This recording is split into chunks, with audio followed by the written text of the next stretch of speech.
Anak yang kau bawa pulang. Bagian 1. Anak siapa dia, Mas? Kenapa dia manggil kamu papa?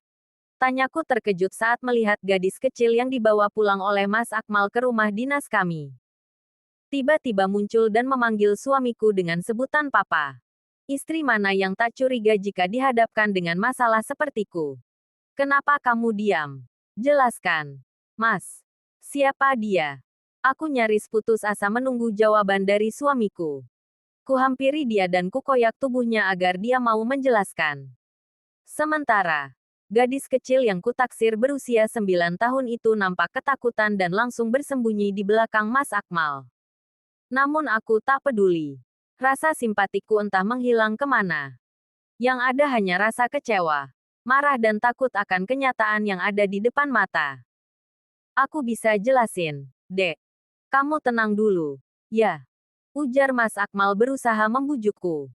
Tapi aku benar-benar tak bisa menunggu penjelasannya dengan tenang. Aku mau dia menjawabku detik ini juga. Tenang kamu bilang. Istri mana yang bisa tenang melihat suaminya pulang dengan membawa seorang anak yang tiba-tiba memanggil dengan sebutan papa? Hah. Sekuat mungkin aku berusaha menekan amarah tapi aku tak bisa. Rasa terkejut, penasaran dan marah bercampur jadi satu. Aku takut untuk menerka sendiri apa jawabannya nanti tapi aku juga tak sabar untuk mengetahui kenyataan yang bisa kuyakini akan pahit untukku. Siapa dia? Mas. Katakan. Apa dia anak selingkuhanmu? Kupukuli tubuhnya karena kesal tapi dia malah balik menahan tanganku. Cukup. Kila. Cukup. Kamu udah bikin Nabila ketakutan. Jangan keterlaluan kamu. Teriak Mas Akmal nampak kesal. Kulirik gadis kecil bernama Nabila itu masih bersembunyi ketakutan di belakangnya. Sungguh getir hidupku saat ini. Amarah dan tangisanku sepertinya tak berarti bagi suamiku. Aku pun kemudian terbahak. Menertawai hidupku yang memang benar-benar sendiri sejak kecil. Keterlaluan. Kalau aku keterlaluan, lalu sebutan apa yang pantas untukmu, Mas? Berani sekali kamu membawa anak selingkuhanmu pulang ke rumah istri sahmu ini. Hah, gila. Mas Akmal sontak melayangkan tangan hendak menamparku. Namun diurungkan saat melihat putri kesayangan kami yang mendekat dan langsung memelukku. Jangan, Pa. Larangnya menangis ketakutan. Pasalnya, baru kali ini Sanum melihat kami bertengkar. 8 tahun tinggal bersama. Tak pernah sekalipun Sanum melihat papa atau mamanya ini marah besar dan sekarang. Mas Akmal berani membentakku hanya demi membela anak yang dibawanya pulang ini. Kenapa berhenti? Kamu mau menamparku, kan? Tampar. Mas. Tampar kalau berani. Aku lebih baik mati daripada harus tinggal dan menghidupi anak selingkuhanmu itu. Kesalku yang entah aku sendiri tak tahu apa yang kubicarakan saat ini. Cukup. Kill. Ikut aku ke kamar. Aku akan jelaskan semuanya. Aku gak mau anak-anak semakin takut nantinya. Ditariknya tanganku masuk ke dalam kamar tapi Sanum dengan cepat menahan tanganku yang satunya. Kupandang netra putriku yang penuh kekhawatiran itu. Aku jadi merasa bersalah melihatnya seperti ini. Seandainya aku bisa menahan amarahku sedikit saja, mungkin Sanum tak akan setakut ini. Tapi semua sudah terlanjur. Aku harus mendapat jawaban dari Mas Akmal. Lepasin tangan Mama. Papa janji gak akan nyakitin Mama. Bujuk Mas Akmal seolah bisa membaca hati Sanum. Janji. Masih dengan terisak. Sanum menunjukkan kelingkingnya seperti biasa setiap kali Mas Akmal berjanji padanya. Ia pun mengangguk dan mengaitkan telunjuknya pada Sanum. Kemudian bergegas menarikku masuk ke dalam kamar. Klek. Mas Akmal sepertinya sengaja mengunci pintu dari dalam agar anak-anak di luar tak bisa masuk begitu saja. Kuhempas tangannya dan memilih duduk menjauh. Kini, aku duduk di tepi ranjang dengan perasaan yang masih tak keruan. Berapa usianya sekarang? Tanyaku akhirnya setelah berusaha untuk diam namun tak bisa. Rasa penasaran ini terlalu besar, meski sebenarnya aku takut mendengar kenyataan yang akan diungkapnya. 9 tahun. Jawabnya yang berhasil membuat dadaku sesak. Kupegangi dada dengan penuh kesakitan. Jadi, selama itu kamu membohongiku, Mas. Liriku berusaha tegar. Enggak, Dek. Kamu salah paham. Mas Akmal langsung berdiri menghampiri dan berjongkok di hadapanku.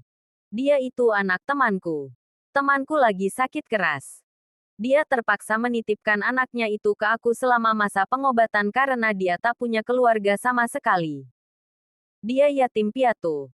Ungkap Mas Akmal tentang alasannya membawa anak itu pulang. Namun rasanya hati masih tak percaya. Seolah ada sesuatu yang mengganjal dari alasannya itu. Kuakui, sejak dulu suamiku memang mudah bersimpatik pada orang lain. Bahkan padaku yang dulu juga yatim piatu sebelum menikah dengannya. Tunggu, apa dia dulu menikahiku juga karena iba? Pikiran-pikiran buruk terus saja berseliweran dalam otak. Terus kenapa dia manggil kamu papa? Cecarku kemudian semakin berani untuk membuka aib apa yang selama ini disembunyikan oleh suamiku. Karena dia juga anak yatim. Aku gak tega melihatnya hidup tanpa seorang ayah.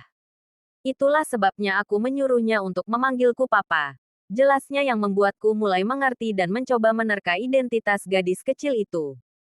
Apa itu artinya temanmu itu seorang wanita? Mas Akmal menjawab dengan menganggukkan kepala. Aku menggelengkan kepala. Tak percaya dengan apa yang ku dengar. Gegas. Aku beranjak. Berusaha membuat pikiran tenang. Tapi tak bisa. Di dunia ini, tak ada persahabatan pria dan wanita yang benar-benar murni. Jika mereka tak saling cinta, pasti ada salah satu di antaranya yang menaruh hati. Kamu yakin dia hanya temanmu? Bukan pacar atau selingkuhanmu? Gila. Keterlaluan kamu. Mas Akmal sepertinya terkejut mendengar pertanyaanku. Ia langsung berdiri dan membalikkan tubuhku dengan kasar. Lagi. Ia kehilangan kendali atas emosinya. Nyaris dia menamparku lagi kalau tak mendengar ketukan dari luar. Pa, Ma, kita bicara baik-baik. Ya. Jangan bertengkar. Aku takut. Bujuk Sanum dari luar kamar. Sejenak. Ku tatap mata Mas Akmal yang nampaknya penuh amarah. Tak ada lagi keteduhan yang pernah kurasa. Mungkin ini alasannya. Akhir-akhir ini dia berubah sikap padaku. Ku tarik napas panjang lalu berjalan melewatinya dan membuka pintu kamar. Mungkin sebaiknya ku utamakan perasaan Sanum dulu. Mama sama papa cuma berdebat dikit kok. Sanum gak perlu takut. Ya. Ujarku menghampiri putri kesayangan Mas Akmal sebelum hadirnya anak lain dalam hidupnya. Entahlah.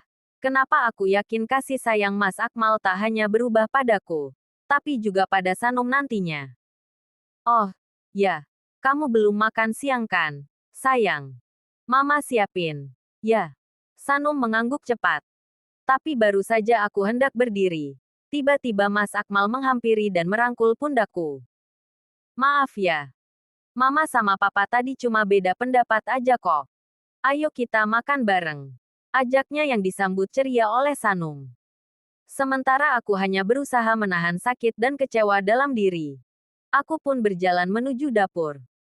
Namun baru saja melangkah, Mas Akmal merangkul pinggangku dan berbisik.